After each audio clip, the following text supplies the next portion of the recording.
আসসালামু আলাইকুম রহমতুল্লাহি ওয়া বারাকাতু।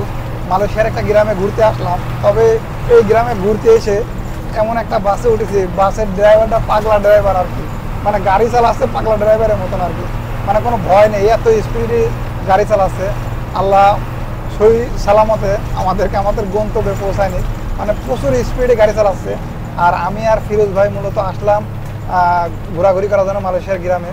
আর মালয়েশিয়ার গ্রামে আমার কাছে মানে মালয়েশিয়াতে আমার কাছে মনে হয় স্থায়ীতে কমা বাস মালয়েশিয়ার আমি দেখিনি আর কি।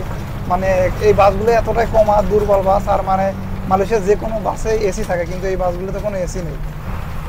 দেখেন যদি দেখায়, আর বাস একেবারে পুরো খালি, মানে একেবারে প্রত্যন্ত গ্রাম অঞ্চল, তারপরেও বাস পুরো খালি। শুধু আমি আর ফিরোজ ভাই আছি। আর সামনে দুটো ছোট বাচ্চা উঠেছে, এই যে ওরা মনে হয় লেবে যাবে এই সামনের দিকে, বেশি দূর যাবে না। আর এই যে এটা মূলত মালয়েশিয়ার গ্রাম, দেখে